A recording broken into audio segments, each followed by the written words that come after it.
अस्सलामुअलैकुम दोस्तों, दुबई का पाकिस्तानियों के लिए विज़िट और टूरिस्ट वीज़ा सर्विस के हवाले से बड़ा ऐलान।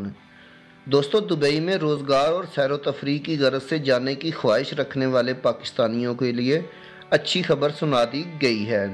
दुबई हुकूमत ने पाकिस्तान समेत मुतअद्दिद ममालिक के लिए विज़िट वीज़े और सियाहती वीज़े की सर्विस बहाल कर दी है, जिसके बाद अब पाकिस्तान से दुबई जाने में कोई भी मसला दरपेश नहीं होगा। अब दुबई के लिए 30 रोज़ या 90 रोज़ के वीज़े के लिए अप्लाई किया जा सकता है। 30 रोज़ा वीज़े की फ़ीस 450 दिरहम है, जबकि 90 रोज़ के वीज़े की फ़ीस 1100 दिरहम मुकर्रर की गई है। अमीर सेंटर की जानब से बताया गया है कि जिन ममालिक के लिए अमारात के साथ दो तरफ़ा परवाज़ों का सिलसिला जारी है, इन ममालिक के शहरियों को विज़िट और टूरिस्ट वीज़ा के लिए अप्लाई करने की सहूलत मौजूद है।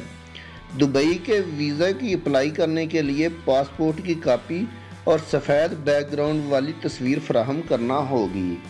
एक बात याद रहे कि वीज़ा किसी टूरिस्ट एजेंसी के ज़रिए ही अप्लाई करना होगा। वीज़े की दरख्वास्त देने के बाद इसकी मंजूरी में 2 से 3 रोज़ का अरसा लगेगा।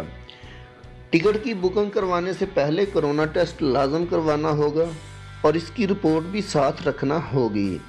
दुबई हुक्काम ने खबरदार किया है कि अगर किसी मुसाफिर को कोरोना हुआ या कोरोना का शुबा हुआ तो वो दुबई का सफ़र ना करे, क्योंकि अगर दुबई एयरपोर्ट पर स्क्रीनिंग के दौरान किसी मुसाफिर में कोरोना की तशखीस हो गई तो इस पर अपनी बीमारी छुपाने का 50,000 दिरहम का भारी जुर्माना आयद होगा। वाज़ह रहे कि फ़िलहाल बाकी तमाम अमाराती रियासतों की जानब से वीज़ों के अजरा पर पाबंदी आयद है। सिर्फ दुबई की जानब से वीज़ों के अजरा का दोबारा से सिलसिला शुरू किया गया है। दोस्तों, वीडियो बनाने का मकसद आप लोगों की रहनुमाई करना है। वीडियो अच्छी लगी तो लाइक करके चैनल को सब्सक्राइब ज़रूर कर दीजिएगा, ताकि आने वाली इन्फॉर्मेटिव वीडियोज़ बर वक्त आपको मिल सकें। अल्लाह हाफिज़।